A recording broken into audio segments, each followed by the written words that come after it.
Hello guys, మనం ఇప్పుడు వచ్చేసి క్లాస్ 7లో అయితే ఉన్నాం కదా. మన ఈ prompt engineering and generative AI సిరీస్లో క్లాస్ 7లో వచ్చేసి ర్యాగ్ అన్న కాన్సెప్ట్ అయితే నేర్చుకోబోతున్నాం అనమాట. ర్యాగ్ అంటే ఫుల్ ఫామ్ ఏంటంటే రిట్రీవల్ ఆగ్యుమెంటెడ్ జనరేషన్. ఓకేనా. అండ్ వచ్చేసి మనం ఈ కంటెక్స్ట్ చూసుకుంటే ఈ క్లాస్లో ఏం నేర్చుకోబోతున్నామంటే అసలు కట్ ఆఫ్ డేట్ అంటే ఏంటి, అంటే కంటెక్స్ట్ విండో అంటే ఏంటి, ర్యాగ్ అంటే ఏంటి, అండ్ దెన్ ర్యాగ్ ఎలా వర్క్ చేస్తుంది, ఈ విషయాల గురించి అయితే నేర్చుకోబోతున్నాం. నేనేం సజెస్ట్ చేస్తానంటే మీకు, నేను ప్రీవియస్గా క్లాస్ 6లో వచ్చేసి కంటెక్స్ట్ ఇంజెక్షన్ అని చెప్పి ఒక టెక్నిక్ అయితే చెప్పాను గైస్ మీకు. ఆ కంటెక్స్ట్ ఇంజెక్షన్ టెక్నిక్ అనేది ఒకసారి క్లాస్ 6ని రిఫర్ చేసి మళ్ళీ క్లాస్ 7 వీడియో చూస్తే కనుక మీకు ఇంకా క్లియర్గా అయితే అర్థమవుతుంది. నేను క్లాస్ 7 వీడియోలో కూడా ఒకసారి కంటెక్స్ట్ ఇంజెక్షన్ ఎలా చేస్తాము అనేది చూపించిన తర్వాత మీకు ర్యాగ్ అనేది ఎక్స్ప్లెయిన్ చేస్తాను. అప్పుడైతేనే మీకు ఇంకా క్లియర్గా అనేది అర్థమవుతుంది గైస్. ఓకేనా. ఫస్ట్ వచ్చేసి మనం కట్ ఆఫ్ డేట్ అంటే ఏంటి అన్న విషయం అయితే తెలుసుకోబోతున్నాం అనమాట. మనం ఫస్ట్ అసలు కట్ ఆఫ్ డేట్ అంటే ఏంటి, మనం ప్రీవియస్గా మాట్లాడుకున్నాం కదా. కట్ ఆఫ్ డేట్ అంటే చాట్ జీపీటీ కానీ జెమినై కానీ ఇలా జీపీటీ మోడల్స్ ఏవైతే ఉన్నాయో అవి వచ్చేసి లాస్ట్ డేట్ ఎప్పుడు వరకు దానికి ట్రైన్ అయిన data, internal data last date ఎప్పుడు వరకు ట్రైన్ అయ్యింది ఆ మోడల్ అనేది దానికి కట్ ఆఫ్ డేట్ అనమాట. అలానే మనం చూసుకుంటే కనుక ఇప్పుడు వచ్చేసి చాట్ జీపీటీ ఒకసారి నేను ఓపెన్ చేసి చూపిస్తాను మీకు. యా, చాట్ జీపీటీ ఓపెన్ చేసిన తర్వాత నేను దాన్ని అడుగుతాను అనమాట, అసలు నీ కట్ ఆఫ్ డేట్ ఎంత ఏంటి అనేది అడుగుదాం. What is your, one second guys, previous chart ఉంది అది డిలీట్ చేస్తాను. What is your cut off date.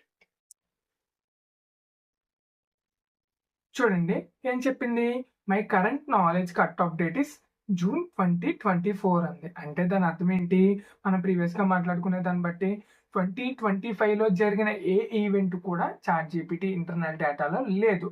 అంటే చాట్ జీపీటీ మోడల్ ట్రైన్ అయిన డేటా మీద లేదనమాట. అంటే 2025కి సంబంధించిన మీరు ఏదైనా ఒక క్వశ్చన్ అడిగారనుకోండి, అప్పుడు ఏంటి చాట్ జీపీటీ అనేది దానికి ఆన్సర్ అనేది చేయలేదన్నమాట. ఓకేనా. ఫస్ట్ ఆఫ్ ఆల్ మీరు మనం ప్రీవియస్గా కంటెక్స్ట్ ఇంజెక్షన్లో ఏదైతే చేసామో అదే ఇక్కడ కూడా ఒకసారి రిపీటెడ్గా మళ్ళీ సెకండ్ టైం చేసి చూపిస్తాను. ఎందుకు చేస్తున్నాను అనేది మీకు తర్వాత క్లియర్గా అర్థమవుతుంది. ఫస్ట్ పర్సనలైజేషన్లోకి వెళ్ళిన తర్వాత మీరు లాస్ట్లో అడ్వాన్స్డ్ అని చెప్పి ఉంటుంది. అడ్వాన్స్డ్లో వచ్చేసి వెబ్ సెర్చ్ అనేది ఆఫ్ చేసి పెట్టుకోండి. అండ్ దెన్ కనెక్టర్ సెర్చ్ అని కూడా ఉంటుంది, దీన్ని కూడా ఆఫ్ చేసి పెట్టుకోండి. వన్ సెకండ్, ఆఫ్ అవ్వలేదు. యా యా ఆఫ్ చేసిన తర్వాత సేవ్ చేసుకోండి. సేవ్ చేసిన తర్వాత ఏం చేస్తారంటే ఒకసారి రీఫ్రెష్ అనేది చేయండి గైస్. ఓకేనా. మన సెట్టింగ్స్ అనేవి చేంజెస్ చేసిన తర్వాత ఒకసారి రీఫ్రెష్ అనేది చేసుకోవాలి. చేసిన తర్వాత ఇప్పుడు నేను అడుగుతాను, ఏమని అడుగుతానంటే did you know about Mahesh Babu SSMB 29th film name. మనం చూసుకుంటే మనకి రీసెంట్గా వారణాసి అని చెప్పి మనకి మహేష్ బాబుది లేటెస్ట్ మూవీ టైటిల్ అయితే రివీల్ చేశారు కదా. అసలు చాట్ జీపీటీని అడుగుదాం, నీకు తెలుసా తెలీదా అని చెప్పి. చూడండి నేను అడిగాను, did you know about Mahesh Babu SSMB 29 name అని అడిగితే యాజ్ ఆఫ్ మై నాలెడ్జ్ అంటే 2024 వరకు the official Mahesh Babu 29th film has not been officially announced అని చెప్పి చెప్పింది. అంటే దాని అర్థం ఏంటి, చాట్ జీపీటీకి తెలీదు SSMB 29 మూవీ నేమ్ తెలీదు. ఎందుకంటే దాని ట్రైనింగ్ డేటా అనేది 2024 వరకే ఉంది. మనకి 2025లో రిలీజ్ అయింది టైటిల్ నేమ్ అని, అందుకే తెలియదు అని చెప్పి చెప్పింది. ఓకేనా. మనం ఇలాంటి టైంలో ప్రీవియస్గా ఏం చేసాం, కంటెక్స్ట్ ఇంజెక్షన్ అనేది చేసాం. అవునా. కంటెక్స్ట్ ఇంజెక్షన్ అంటే ఏం చేసాం అంటే చూడండి, మనం ఏం చేద్దాం అంటే మనమే గూగుల్లోకి వెళ్ళి ఇలా మహేష్ బాబు 29th ఫిలిం అనుకోవట్గానే మనకి ఏమొచ్చింది, ఇక్కడ వారణాసి అని చెప్పి వచ్చిందా.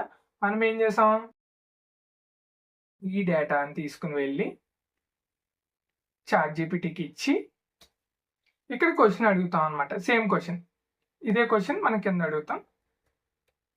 క్వశ్చన్ అడిగా ఏమని, మనం డేటా అంతా ఇచ్చేసి అంటే నేను క్వశ్చన్ అడిగాను. ఓకేనా. దీన్ని ఏమని పిలుచుకున్నాం మనం ప్రీవియస్గా, కంటెక్స్ట్ ఇంజెక్షన్ అని చెప్పి పిలిచాం. ఇప్పుడు మనకి చాట్ జీపీటీ ఆన్సర్ చేయగలదా లేదో చూడండి. Yes, as of 15th November 2025 Mahesh Babu 29th film name is Varanasi. ఇదిగోండి వారణాసి అని చెప్పి వచ్చిందా. ఇయా మనకి ప్రీవియస్గా రాలా. ఓకేనా. ఎందుకంటే దాని నాలెడ్జ్ 2024 వరకే ఉంది. ఇప్పుడు వచ్చింది. ఎందుకు వచ్చిందంటే మనం దానికి సంబంధించిన కంటెక్స్ట్ అనేది ఇంజెక్ట్ చేసాం కాబట్టి. ఓకే. ఇక్కడ వరకు ఒక క్లారిటీ అనేది మళ్ళీ వచ్చింది కదా మీకు. కట్ ఆఫ్ డేట్ వల్ల వచ్చే ప్రాబ్లమ్స్ ఏంటనేవి అంతా తెలిసింది కదా! నౌ ఇప్పుడు మనం చెప్పుకుందాం. నెక్స్ట్ వచ్చేసి మనం మాట్లాడుకోబోయేది వచ్చేసి కంటెక్స్ట్ విండో గురించి అయితే మాట్లాడుకోబోతున్నాం గైస్. అసలు ఈ కంటెక్స్ట్ విండో కాన్సెప్ట్ ఏంటి అంటే చూడండి. Context window is nothing but the amount of text measured in tokens. టెక్స్ట్‌ని టోకెన్స్‌లో మెజర్ చేస్తారు. అది కూడా నేను చూపిస్తాను. And then that a model can consider at one time. మనం చాట్‌జీపీటీలో తీసుకుంటే గనుక ఇప్పుడు మనం ఇక్కడ చూసుకుంటే సమ్ కంటెక్స్ట్ అనేది ఇంజెక్ట్ చేసాం. అవునా? అలా ఎంత టెక్స్ట్ అనేది మనం పెట్టొచ్చు, ఎంత ఇవ్వచ్చు చాట్‌జీపీటీకి, ఎంత ఇస్తే గనక కన్సిడర్ చేసుకుంటుంది అనే దాన్ని కంటెక్స్ట్ విండో అని చెప్పి పిలుస్తాం గైస్. మనం చాట్‌జీపీటీని అడుగుదాం చూడండి. What is your context window size? చూడండి గైస్, మనకి ఎంత చెప్పింది ఇక్కడ? My context window size is 128K tokens అని చెప్పి చెప్పింది. అంటే 1,28,000 టోకెన్స్ వరకు నేను అలౌ చేస్తాను అని చెప్పింది. అసలు ఈ టోకెన్స్ అంటే ఏంటి అన్న విషయం కూడా మీకు క్లారిటీ అనేది నేను ఇస్తాను. ఫస్ట్ మీరు చూసుకుంటే గనక ఈ డెఫినేషన్ అనేది ఒకసారి క్లియర్‌గా చదువుకొని టోకెన్స్ గురించి అయితే మాట్లాడుకుందాం గైస్. చూడండి, context window is refer to the amount of text. అంటే మనం ఇచ్చే ప్రాంప్ట్ టెక్స్ట్ రూపంలోనే కదా టైప్ చేసిస్తున్నాం. ఆ టెక్స్ట్ అనేది టోకెన్స్‌లో మెజర్ చేస్తారంట. అమౌంట్ ఆఫ్ టెక్స్ట్ అంటే ఎంత టెక్స్ట్ మోడల్ అనేది కన్సిడర్ చేసుకోగలదు ఒకసారి ఎట్ వన్ టైం ఎంత టెక్స్ట్ అనేది కన్సిడర్ చేసుకోగలదు అనే దాన్ని మనం ఏమంటాం అంటే కంటెక్స్ట్ విండో అని చెప్పి పిలుస్తాం అనమాట. ఓకేనా? ఈ కంటెక్స్ట్ విండో సైజ్ ఎలా తెలుసుకోవచ్చు అంటే మనం గూగుల్‌లో సెర్చ్ చేసి తెలుసుకోవచ్చు. జీపీటీ మోడల్ డైరెక్ట్‌గా అడిగి తెలుసుకోవచ్చు. ఇప్పుడు నేను ఎలా అయితే అడిగానో 1,28,000 టోకెన్స్ అని చెప్పి చెప్పింది కదా! అండ్ దెన్ మీరు చూసుకుంటే మన జీపీటీకి సంబంధించిన డాక్యుమెంటేషన్స్ ఉంటాయి. వాటిల్లో కూడా వాళ్ళు మెన్షన్ చేస్తారు. యాహ్! మనం చూసుకుంటే ఇప్పుడు ఈ టోకెన్స్ గురించి అయితే మాట్లాడుకోబోతున్నాం కదా! నెక్స్ట్ వచ్చేసి ఏం చేస్తానంటే ఇక్కడ text to token. Text to టోకెన్‌లోకి వచ్చేసి మనం ఇక్కడ ఇవ్వచ్చనమాట. ఓకేనా? ఇక్కడ మనం మనం మనం చాట్‌జీపీటీకి ఇచ్చే ప్రాంప్ట్ ఇక్కడ ఇస్తే మనకు అది ఎన్ని టోకెన్స్ అనేది చెప్పుద్ది. మనం కంటెక్స్ట్ ఇంజెక్షన్ చేసాం కదా! 'మహేష్ బాబు' మూవీకి సంబంధించి. నేను ఈ టెక్స్ట్‌నే తీసుకొచ్చి ఇక్కడ ఇస్తాను. చూడండి. నేను ఇచ్చిన టెక్స్ట్‌లో నాకు కంప్లీట్‌గా 359 క్యారెక్టర్స్ అయితే ఉన్నాయి. అసలు క్యారెక్టర్ అంటే ఏంటంటే డి అనే లెటర్ ఒక క్యారెక్టర్ అనమాట. ఐ అనే లెటర్ ఒక క్యారెక్టర్. ఓకేనా? అలా ఈచ్ క్యారెక్టర్స్ వచ్చేసి 359 క్యారెక్టర్స్ అయితే ఉన్నాయి. ఓకేనా? సో, మనం ఇచ్చిన టెక్స్ట్‌లోంచి ఎన్ని టోకెన్స్ అనేవి కన్సిడర్ చేస్తుంది అనేది చూసుకుంటే 94 టోకెన్స్ కింద కన్వర్ట్ అనేది చేసింది గైస్. ఎలా కన్వర్ట్ చేసింది చూడండి. ది అనేది ఒక టోకెన్. ఫిలిం అనేది ఒక టోకెన్. వజ్ అనేది ఒక టోకెన్. ఇలా మనకి వచ్చేసి కన్వర్షన్ అనేది జరుగుతదనమాట. ఇలా ఇక్కడ చూసుకుంటే మనకి 94 టోకెన్స్ అయితే మన ఇందాక కంటెక్స్ట్ ఇంజెక్షన్ చేసిన దాంట్లో వచ్చింది. మీరు లేదు పెద్ద రీసెర్చ్ పేపర్ గాని, ఏదైనా కంటెక్స్ట్ ఇంజెక్షన్ ద్వారా టెక్నిక్ ద్వారాగా పెట్టాలి అనుకుంటే గనక ఆ టోకెన్ సైజ్ అనేది ఈ టోకెన్స్ అనేవి చూడండి. ఈ టోకెన్స్ అనేవి వన్స్ అగైన్ 1,28,000 టోకెన్స్‌కి ఎక్సీడ్ అవ్వకూడదు. మీకు అర్థమవుతుందా నేను చెప్పింది? 1,28,000 టోకెన్స్‌కి ఎక్సీడ్ అయిందంటే చాట్‌జీపీటీ తీసుకోలేదు. కన్సిడర్ చేసుకోలేదన్నమాట. ఓకేనా? అర్థమైందా? మీరు ఏదైనా ఒకసారి ఇచ్చే ముందు ఒకసారి టెక్స్ట్ టు టోకెన్ కన్వర్షన్స్‌లోకి వచ్చి ఒకవేళ మీరు చెక్ చేసుకోవాలి ముందుగానే అనుకుంటే గనక మీరు ఇవ్వాలనుకున్న ప్రాంప్ట్, కంటెక్స్ట్ ఇంజెక్షన్ టెక్స్ట్ మొత్తం ఇక్కడ ఇచ్చేస్తే గనక మీకు ఇక్కడ చూపిస్తది ఎన్ని టోకెన్స్ అనేవి. అవి 1,28,000 టోకెన్స్ ఇస్తే గనక మీరు ఇవ్వడానికి ఓకే. ఎలిజిబుల్. దాన్ని దాటేసి వస్తే గనక ఇవ్వడానికైతే లేదు. ఇక్కడికి మీకు టోకెన్ అంటే ఏంటి అన్న విషయం అయితే అర్థమైంది కదా గైస్. నైస్. సో, మీకు ఇప్పుడు క్లారిటీ అనేది వచ్చింది. ఏంటి కంటెక్స్ట్ విండో అనేది. రైట్? మనం ఇప్పుడు ర్యాగ్ గురించి అయితే మాట్లాడుకుందాం గైస్. అసలు ర్యాగ్ అంటే ఏంటి? ఏంటి ఇది అనేది అయితే చూద్దాం. అసలు ర్యాగ్ ఫుల్ ఫామ్ మనం ఇందాక మాట్లాడుకున్నాం. Retrieval, augmented, generation. ఈ 3 వర్డ్స్‌కి ఒక్కొక్క దానికి ఒక్కొక్క స్టెప్ అనమాట. ప్రతి దానికి నేను ఎక్స్‌ప్లెయిన్ చేసుకొస్తాను. రిట్రీవల్ అంటే ఏంటి? ఆగ్మెంటెడ్ అంటే ఏంటి? జనరేషన్ స్టెప్ అంటే ఏంటంటే మొత్తం 3 అయితే చెప్తాననమాట. మీరు ఇక్కడ డెఫినిషన్ చూసుకుంటే గనక RAG is an AI technique that combines external knowledge with a large language model. అసలు ఎక్స్టర్నల్ నాలెడ్జ్ అంటే ఏంటి? మనకి ఇక్కడ చూసుకుంటే ChatGPT cut off date ఎక్కడి వరకు ఉంది? జూన్ 2024 వరకు మాత్రమే ఉంది. ఇది ఇంటర్నల్ నాలెడ్జ్. మనకి ఎక్స్టర్నల్ నాలెడ్జ్‌ని అంటే ఏంటంటే, మనం ఇక్కడ ఇచ్చాం చూడండి. దీన్ని ఏమంటాం మనం కంటెక్స్ట్ ఇంజెక్షన్ చేసాం కదా! దీన్ని ఎక్స్టర్నల్ నాలెడ్జ్ అని చెప్పి చెప్తామనమాట. మనకి ర్యాగ్ ఏం చేస్తదంట, ఇక్కడ చూడండి గైస్. మనకి ర్యాగ్ వచ్చేసి rag combines external knowledge with LLM. అంటే మనకి ఎల్ఎల్ఎంకి ఎలాగో ఇంటర్నల్ నాలెడ్జ్ ఉంటుంది. ఎక్స్టర్నల్ నాలెడ్జ్‌ని కూడా ర్యాగే కలిపేస్తది. మనం కంటెక్స్ట్ ఇంజెక్షన్‌లో మనం బయట నుంచి సెర్చ్ చేసి తీసుకొచ్చి ఇచ్చాం. కానీ ర్యాగ్ ఏం చేస్తదంటే దానంతట అదే మనకి కావాల్సిన టెక్స్ట్ ఏదైతే ఉందో అదే గ్యాదర్ చేసి ఇస్తదనమాట మన ఎల్ఎల్ఎం మోడల్‌కి. ఓకేనా గైస్? రైట్. సో దానివల్ల మనకొచ్చే యూజ్ ఏంటంటే ప్రొవైడ్ మోర్ యాక్యురేట్ ఆన్సర్స్ అనేవి జనరేట్ చేయొచ్చు. And up to date responses అనేది జనరేట్ చేస్తుంది. మనకి ఇందాకడ 'వారణాసి' మూవీ నేమ్ గురించి అడిగితే చెప్పలేకపోయింది. అదే ర్యాగ్ గనుక అక్కడ ఇంప్లిమెంటేషన్ జరిగుంటే గనుక చెప్పేయగలుగుతానమాట. అప్ టు డేట్ ఇంప్లిమెంటేషన్ అనేది జరుగుతుంది. మీకు ఇంకా క్లియర్‌గా ఆర్కిటెక్చర్ చెప్పినప్పుడు ఇంకా క్లియర్‌గా అనేది అర్థమవుతుంది. కంగారు పడకండి గైస్. ఓకేనా? Right. First of all retrieval చూడండి, కింద రాశాను ర్యాగ్ మీనింగ్స్, ఒక్కొక్క స్టెప్ మీనింగ్ చెప్తాను. ఫస్ట్ వచ్చేసి రిట్రీవల్.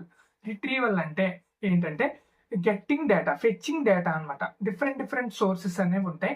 లైక్ వెబ్సైట్స్ అయి ఉండొచ్చు, ఫైల్ అయి ఉండొచ్చు, డేటాబేస్ అయి ఉండొచ్చు, ఇంకా ఆడియో అయి ఉండొచ్చు, వీడియో అయి ఉండొచ్చు. అలా డిఫరెంట్ డేటా సోర్సెస్ అయితే మనకు ఉన్నాయి కదా. సో ఏ డేటా సోర్స్ నుంచి అయినా సరే ఫెచ్చింగ్ అనేది జరుగుతుంది అనమాట. అంటే లైక్ ర్యాగ్ ఇంప్లిమెంటేషన్ బేస్ చేసుకుని ఉంటుంది అది. వాళ్ళు ఏ డేటా సోర్స్ నుంచి డేటా తీసుకోవాలి అని చెప్పి వాళ్ళు డిసైడ్ చేసుకున్న దాన్ని బట్టి ఉంటుంది అనమాట. మనం చూసుకుంటే ఫస్ట్ రిట్రీవల్ అంటే అర్థం ఏంటంటే డేటాని ఫెచ్ చేయడం. లైక్ ఫర్ ఎగ్జాంపుల్ 'వారణాసి' మూవీని మహేష్ బాబు 29th మూవీ ఏంటి అని అడిగినప్పుడు ఇంటర్నల్ లో చూసుకుంటుంది ఫస్ట్. ఉంటే చెప్తుంది. లేదనుకోండి ఫెచ్ చేయాలి కదా! ఏం ఫెచ్ చేయాలి? మహేష్ బాబు 29th మూవీ యొక్క సంబంధించిన డేటా అంతటిని ఫెచ్ చేసుకోవాలి ఫస్ట్ పాయింట్ అయిపోయింది. తర్వాత డేటా అంతా తెచ్చుకున్నది. తెచ్చుకున్న తర్వాత ఏం జరుగుతుంది అంటే ఆర్గ్యుమెంటేషన్. ఆర్గ్యుమెంటేషన్ అంటే ఏంటంటే మన ఇచ్చే క్వెషన్ ఏదైతే ఉందో ఎస్ఎస్ఎంబి 29th మూవీ ఏంటి అన్న క్వెషన్, అది తెచ్చిన డేటా, ఈ రెండింటిని అటాచ్ చేస్తుంది అనమాట, కలుపుతుంది. దీన్నే ఆర్గ్యుమెంటెడ్ అని చెప్పి పిలుస్తాం మనం, లేదా ఆర్గ్యుమెంటేషన్ అని కూడా అంటారు. ఓకేనా? సెకండ్ స్టెప్ కూడా అర్థమైంది కదా మీకు. నెక్స్ట్ థర్డ్ స్టెప్ ఏంటి? సేమ్ లైక్ మనం కంటెక్స్ట్ ఇంజెక్షన్‌లో చేసాం కదా. ఏంటి? మనం తెచ్చిన డేటాని, మనం క్వెషన్‌ని 2 కలిపేసిన తర్వాత చాట్ జీపీటీకి జనరేట్ చేయమని ఇచ్చేసాం రెస్పాన్స్. సేమ్ థింగ్ అదే చేస్తుంది ర్యాగ్ కూడా ఇక్కడ. చూడండి, జనరేషన్. జీ అంటే జనరేషన్. That's it. ర్యాగ్ గురించి అంతే. సింపుల్. నెక్స్ట్ మీకు ఇప్పుడు ఆర్కిటెక్చర్ చూపించి క్లియర్‌గా అయితే ఎక్స్‌ప్లెయిన్ చేస్తాను. అండ్ దెన్ మీకు చూసుకుంటే గనక అసలు ర్యాగ్ ఎవరు వాడతారు అంటే, ఎక్కడ వాడతారు అంటే అప్లికేషన్ ఏంటంటే, లైక్ మీరు చూసుకుంటే కొన్ని కంపెనీస్ ఉన్నాయి. ఓకేనా? Like for example Axis bank గురించి అయితే తీసుకుందాం. వాళ్ళు ఇంటర్నల్‌గా చాట్ బాట్స్ యూజ్ చేసుకుంటారనుకోండి. ఫర్ ఎగ్జాంపుల్ వాళ్ళ కస్టమర్‌కి చాట్ బాట్ ఉంది. ఓకేనా? చాట్ బాట్‌ని how to apply for a credit card అని చెప్పి వాడు సెర్చ్ చేశాడనుకోండి. 2024లో ఒక స్టెప్స్ ఉండొచ్చు. 2025లో స్టెప్స్ ఏమైనా చేంజ్ అయ్యి ఉండొచ్చు. బ్యాంకింగ్ సెక్టర్‌లో అలా అవుతూ ఉంటాయి కదా. అండ్ దెన్ కొన్ని private companies like axis bank కానీ, ఐసిఐసిఐ బ్యాంక్ కానీ వాళ్ళు ఇంటర్నల్‌గా వాళ్ళు ప్రాసెసెస్ అనేవి బయట గూగుల్‌లో కానీ ఎక్కడైనా బయటకు ఓపెన్ సోర్స్‌గా రిలీజ్ చేయరు. కానీ వాళ్ళ కస్టమర్‌కి మాత్రమే తెలియాలి అనుకుంటున్నారు. ప్రివిలేజ్ డేటా అది బయటికి లీక్ అవ్వకూడదు. కానీ కస్టమర్ అడిగిన క్వెషన్‌ని బేస్ చేసుకొని ఆన్సర్ చేయాలి వాళ్ళు చాట్ బాట్ అని చెప్పి వాళ్ళు డిసైడ్ అయ్యారనుకోండి. ఓకేనా? వాళ్ళు చాట్ బాట్ డెవలప్ చేస్తున్నప్పుడు ఏం చేస్తారంటే ర్యాగ్‌ని ఇంప్లిమెంటేషన్ చేసుకుంటారు గైస్. ఓకేనా? వాళ్ళు కస్టమర్ ఏదైనా క్వెషన్ అడిగారు అనుకోండి. ఆ క్వెషన్ ఏం జరుగుతుంది అంటే వాళ్ళు యాక్సిస్ బ్యాంక్ ఇంటర్నల్ డేటాబేస్‌లోకి వెళ్లి డేటాని తీసుకొచ్చి ఆన్సర్ చేస్తుంది.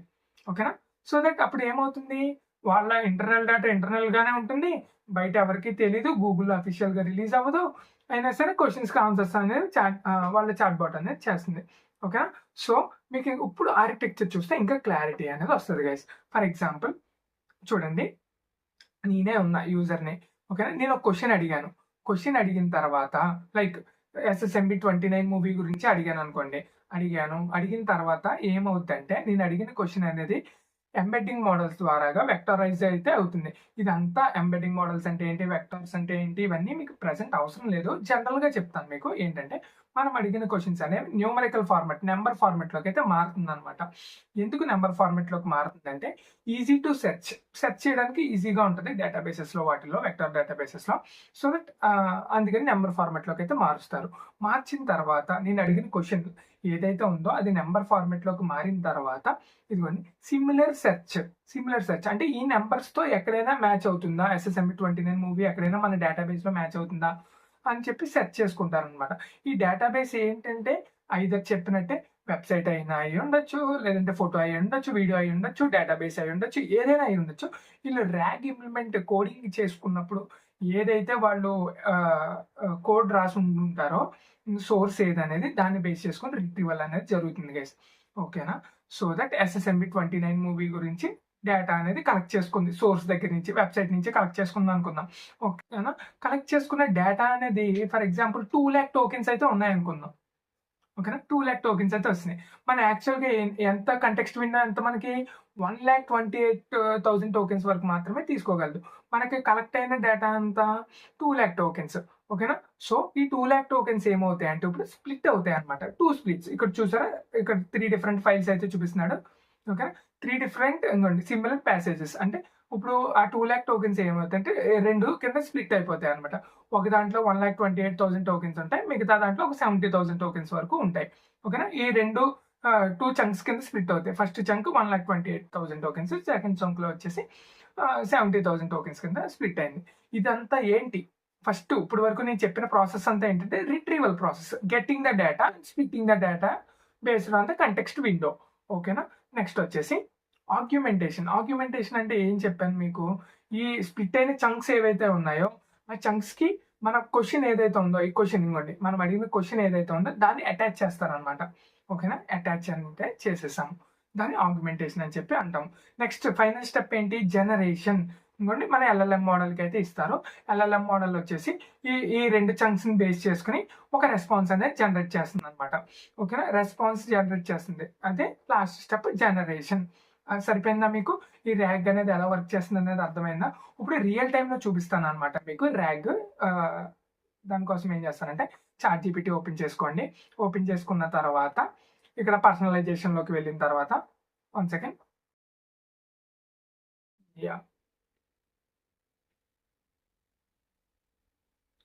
పర్సనలైజేషన్లోకి వెళ్ళిన తర్వాత అడ్వాన్స్డ్లోకి వెళ్ళిన తర్వాత వెబ్ సెర్చ్ అనేది ఆన్ చేసుకోండి. అండ్ కనెక్టర్ సెర్చ్ అని ఉంది కదా, దీన్ని కూడా 1 సెకండ్ ఇది ఆన్ అవ్వదు. ఆన్ చేసుకున్న తర్వాత సేవ్ అనేది చేసుకోండి. సేవ్ చేసుకున్నారు. అండ్ దెన్ నేను వచ్చేసి డిలీట్ అనేది చేస్తున్నాను అనమాట. డిలీట్ చేసేసాను. ప్రీవియస్ స్టార్ట్ ఏం లేదు, ఒకసారి రీఫ్రెష్ కూడా చేస్తున్నాను నేను. ఓకేనా? ఇప్పుడు వచ్చేసి నాకు ఏం జరుగుతుంది అంటే నేను మళ్ళీ అడుగుతాను, Mahesh Babu SSMB29 movie title and caste, ఎవరెవరు ఉన్నారు యాక్టర్స్ అనేది విషయం అండ్ టైటిల్ ఏంటి అని చెప్పి అడిగాను అనమాట. అడిగిన తర్వాత ఇక్కడ ఏం జరుగుతుంది క్లియర్గా అబ్జర్వ్ చేయండి మీరు. నేను రెస్పాన్స్ కొట్టగానే ఇక్కడ సెర్చింగ్ అని వస్తుంది చూడండి, సెర్చింగ్ ద వెబ్. ఇక్కడ ఏం జరుగుతుంది? రిట్రీవల్ జరుగుతుంది. అంటే డేటాని రిట్రీవ్ చేసుకోవడం జరిగింది. రిట్రీవ్ చేసుకున్న తర్వాత ఏమవుతుంది? డేటా అనేది చంక్స్ కింద స్ప్లిట్ అవుతుంది బేస్డ్ ఆన్ కంటెక్స్ట్ విండో. ఆ తర్వాత నా క్వశ్చన్ అనేది ఆర్గ్యుమెంట్ అయ్యి ఆన్సర్స్ అనేవి, రెస్పాన్స్ అనేది జనరేట్ అయింది. చూసారా గైస్? మూవీ టైటిల్ నేమ్ వచ్చేసి ఇక్కడ ఏం పెట్టలేదు ఏంటి వీడియో, ఇంకోండి వారణాసి. ఇదిగోండి వారణాసి. అండ్ దెన్ అందులో ఎవరెవరు యాక్ట్ చేస్తున్నారు ఏంటి అని మొత్తం అంతా వచ్చింది అనమాట. వచ్చిందా గైస్ మీకు చూసుకుంటే? అండ్ దెన్ ఎక్కడెక్కడి నుంచి డేటా రిట్రీవ్ అయిందని కూడా తెలుస్తుంది. ఇంకోండి న్యూస్ పేపర్స్ నుంచి, ఇండియా టుడే నుంచి, వికీపీడియా నుంచి, అన్నిటిలో నుంచి డేటా అనేది రిట్రీవల్ అనేది జరిగింది. సేమ్ థింగ్ అదే మనం ఆర్కిటెక్చర్లో చూసాము. ఇప్పుడు నేను అడిగిన క్వశ్చన్ ఏమైంది? వెబ్లోకి వెళ్ళి సెర్చ్ అయ్యి చంక్స్ కింద స్ప్లిట్ అయ్యి ప్రాంప్ట్ అని నేను అడిగిన క్వశ్చన్కి ఆ రిట్రీవ్ అయిన డేటా అనేది అటాచ్ అయ్యి రెస్పాన్స్ అనేది జనరేట్ అయింది. ఇది గైస్ ర్యాగ్ గురించి హై లెవెల్లో అయితే మీరు తెలుసుకున్నారు. మీరు ఇంప్లిమెంటేషన్ కూడా చేయొచ్చు. దానికి సంబంధించి వేరే వాళ్ళు వీడియోస్ అయితే చేసి ఉన్నారు. కోడింగ్ రిలేటెడ్ ఎవరైనా ఉంటే కనుక కంప్యూటర్ సైడ్ బ్యాక్గ్రౌండ్ ఉన్న వాళ్ళు ఈ ర్యాగ్ మీరు ఓన్గా కూడా ఇంప్లిమెంటేషన్ అనేది చేసుకోవచ్చు. అండ్ దెన్ ఇదొచ్చేసి నేను ఇక్కడ కోడింగ్ పార్ట్ అయితే చెప్పట్లేదు. హై లెవెల్‌లో అయితే చెప్పాను మీకు అర్థం అవ్వడం కోసం. ఓకేనా? గైస్ నేను ఈ వీడియో వచ్చేసి 3 టైమ్స్ అయితే రికార్డ్ చేయడం అయితే జరిగింది. ఎందుకంటే నేను ఫస్ట్ టైమ్ రికార్డ్ చేసినప్పుడు అంత క్లారిటీగా చెప్పలేదేమో అనిపించింది. సెకండ్ టైమ్ కూడా అలా అనిపించింది. 3 టైమ్స్ అయితే ఎఫర్ట్స్ పెట్టి 3 సార్లు రికార్డ్ చేయడం అయితే జరిగింది గైస్. మీరు కొంచెం వీడియోనైతే లైక్ చేసి నా ఎఫర్ట్స్‌ని ఎంకరేజ్ చేస్తే గనక నేను ఇంకా ఫాస్ట్‌గా వీడియోస్ ఇంకా నీట్‌గా ఎక్స్‌ప్లనేషన్‌తో రిలీజ్ చేయడానికి వీక్లీ ట్రై చేస్తాను గైస్. 2 వీడియోస్ రిలీజ్ చేయడం కోసం. ప్రీవియస్‌గా లాస్ట్ వీక్ అంతా కుదరలేదు. ఐ హోప్ మీరు ఛానెల్‌ని సబ్స్క్రైబ్ చేసుకొని వీడియోనైతే లైక్ చేసి ఉన్నారని అనుకుంటున్నాను నేను. Thank you guys. Thank you for watching my videos.